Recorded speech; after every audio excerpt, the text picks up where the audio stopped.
Welcome to Growing Your Team, a podcast designed for small business owners seeking to grow their company with the help of employees and contractors. Your time is limited, which means growing and leveraging teams is essential for business success. The Growing Your Team podcast is the place to learn tips and techniques designed to help you know when it's the right time to hire, how to select perfect fit team members, and how to maximize productivity while creating a positive work environment. Drawing from her 10-plus years of leadership and hiring experience, here is your host, Jamie Van Kuyk. Hello, Jamie Van Kuyk here, and welcome back to the Growing Your Team podcast. It is such an exciting time over here at Growing Your Team. From what you heard 2 weeks ago, we are hiring, and it's so exciting to be taking myself through the process that I take all my clients. And it just helps me remember why each step is really, really important when I get to see it firsthand for my own business. Yes, with some of my clients, they're recruiting clients, so I'm doing the work in their business, but to see it unfold in my own business is amazing. And as I shared 2 weeks ago, when I announced that I was hiring and telling you why now is the right time for me to hire in my business, I am going to be sharing all the details of going through the process here on the podcast. So over the next few solo episodes, I will be telling you what it's like, sharing all the details, sharing to you how I'm feeling. A lot of these episodes I'm going to be recording well in advance of when they go live, because these solo episodes only go live every other week, and I'm going to be moving pretty quickly through this process. But I will be sharing everything with you from start to end, so you get a behind the scenes peek of what it's like to hire a team member within Growing Your Team.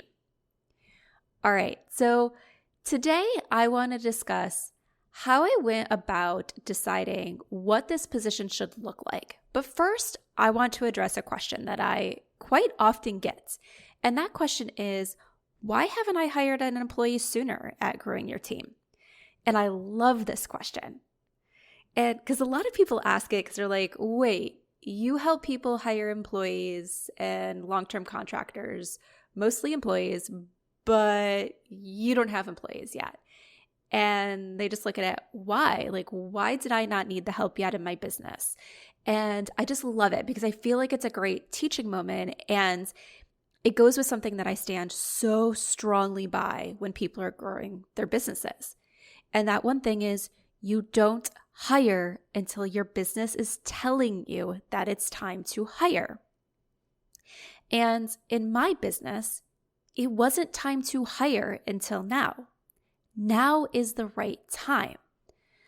I went in the last episode over why now is the right time. So I'm not going to go into this episode of why I didn't have to really hire too much until now, like what I'm seeing now versus what I was seeing before, but just like some things I feel like are very important to cover. And that is, hiring a team member is not necessarily a sign of success in a business. And what I mean by that is I see too many people rush into hiring a long-term team member, whether it's an employee or a virtual assistant or someone, because they feel like they should do it because it's like a badge of honor.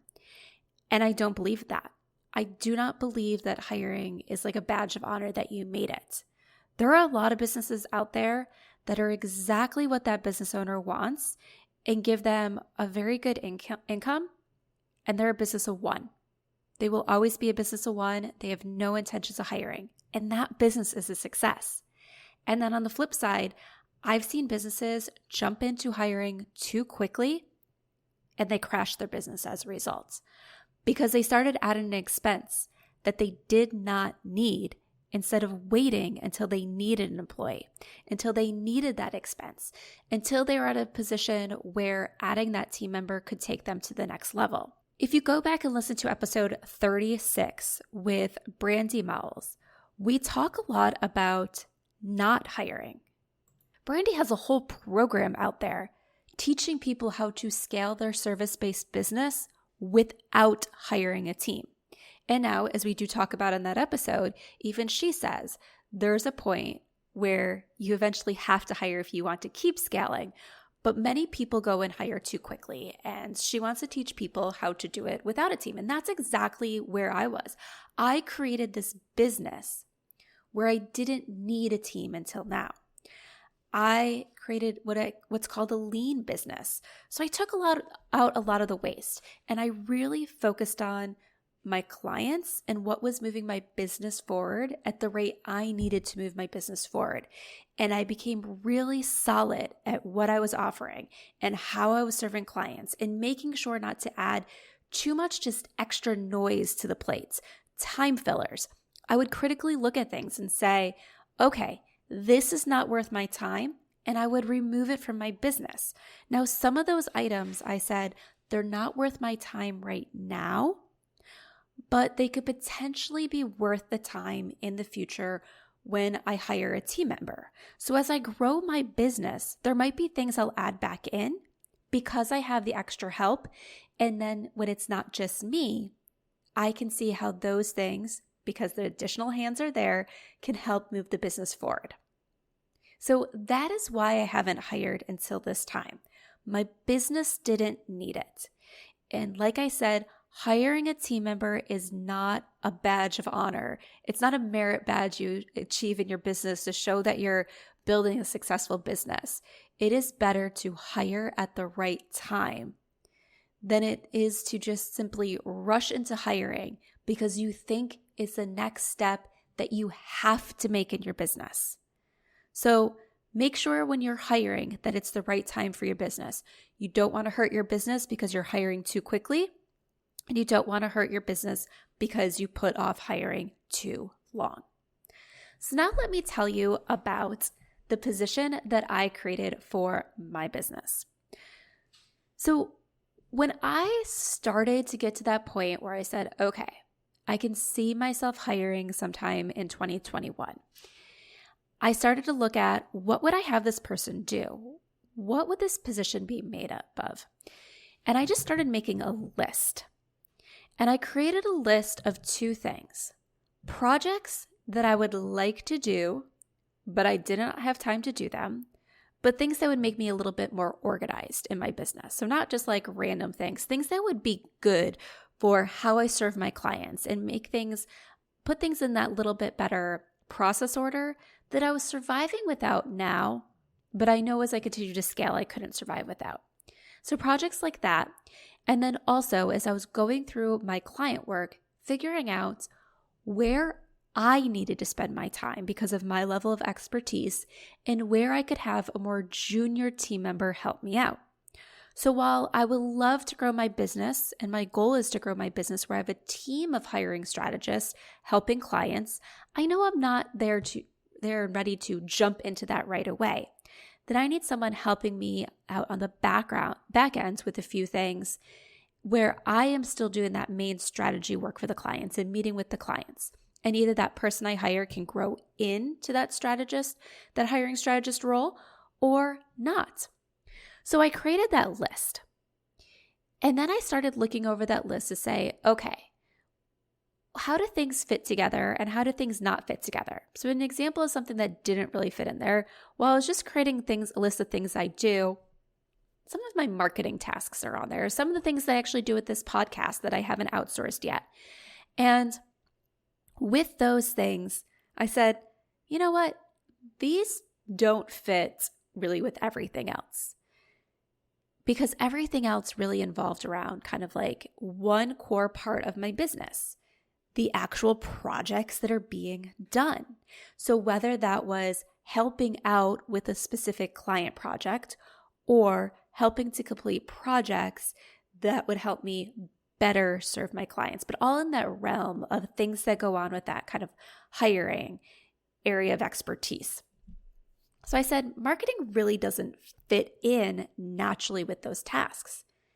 And if I have someone doing the marketing tasks for me, some of those things, I would want someone who is an expert, who's skilled at that part of the business, And that person might not want to be doing these other hiring related tasks. Or, for example, researching interview questions, completing research on competitive pay rates in an area for a particular position. So I decided that because those were different things and would most likely require different areas of expertise or different passions, that I didn't want to combine them into one role. So I said, okay, what is going to help me the most? And I said, if I keep getting more and more clients, it's the client work where I really need the help. Because if I have someone help me with the marketing work, it's kind of like what comes first? The chicken or egg. Which one do you get first? The person to help you with the marketing to get the business, or the person to help you fulfill the business? And I said, well, if I keep bringing in new business and don't have anyone helping me fulfill that business, I'm then going to get overloaded, and that is not good. So I need someone first to help fulfill the business. So help with those tasks on the back end, those what I would call essential, but maybe like the lower value tasks within it. So kind of some of those research-based things where the data just needs to be collected, and then that person or myself can sort through it to make the decision. So that is how I went about creating the position. So the position that I am hiring for is a project assistant. And I came up with the name project assistant because this person, one, is helping me with projects, so my client projects they're helping me out on, and two, they're going to be running some projects of their own. So they're kind of going to be like that project manager of certain projects and then help fulfill the work of other projects.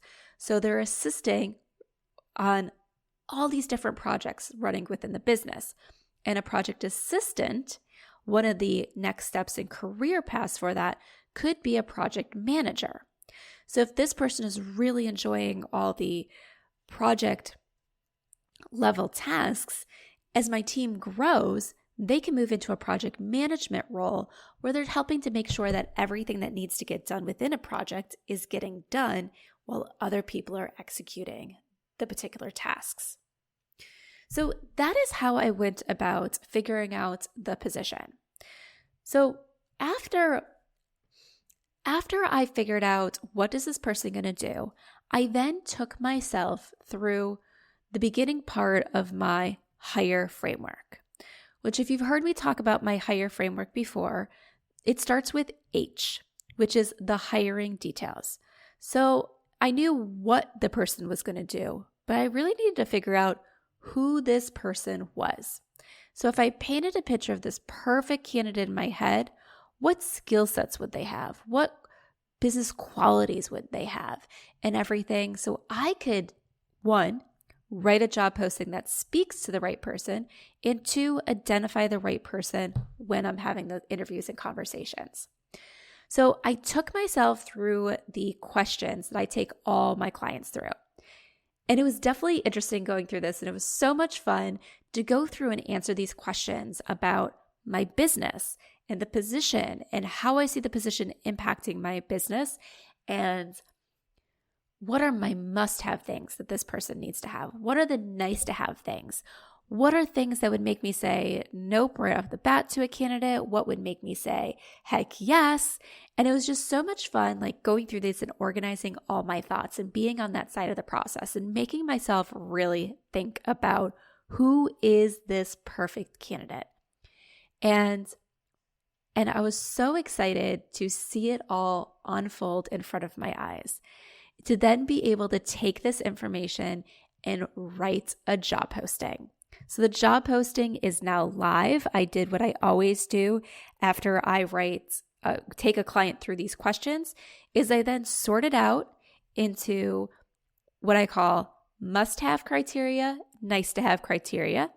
And this is criteria that you can find easily on a resume to determine if someone should deserve an interview. And then I create a list of all the skill sets and qualities that I uncovered while going through those questions to say, these are the areas I need to address during the interviews. So I took all that information, wrote the job posting, and I posted it live on, I believe it was Friday. So I started getting a lot of candidates in over the weekends, and I've started peeking at a few of them. I'm actually going to go and start reviewing them and making my decisions after I finish up this episode. And oh my goodness, do I have the best nugget of information to share with you next solo episode. So in 2 weeks from today, about how I could have almost been influenced to make some possible mistakes when reviewing resumes, and how taking myself through my own process saved my butt. So make sure you tune in 2 weeks where you hear about me reviewing resumes and what I noticed when I took that first glance at people who were applying. And that wraps up this episode of the Growing Your Team podcast. Did you enjoy this episode? If so, and you have not done so yet, please subscribe to the Growing Your Team podcast so you can stay up to date on all the latest episodes and hear all the greatest tips from our guest experts on how you can grow your team so you can scale your business. And if you haven't done so yet, please consider leaving us a review. I would love to hear what you think of the podcast, and your review will help other people decide if this is the right podcast for them. So once again, thank you for listening, and be sure to subscribe and leave us a review. Thank you for joining us for this episode of Growing Your Team with your host, Jamie Van Kuyk. Be sure to subscribe and head on over to growingyourteam.com to connect, access the show notes, and discover more ways to hire and leverage your perfect fit team.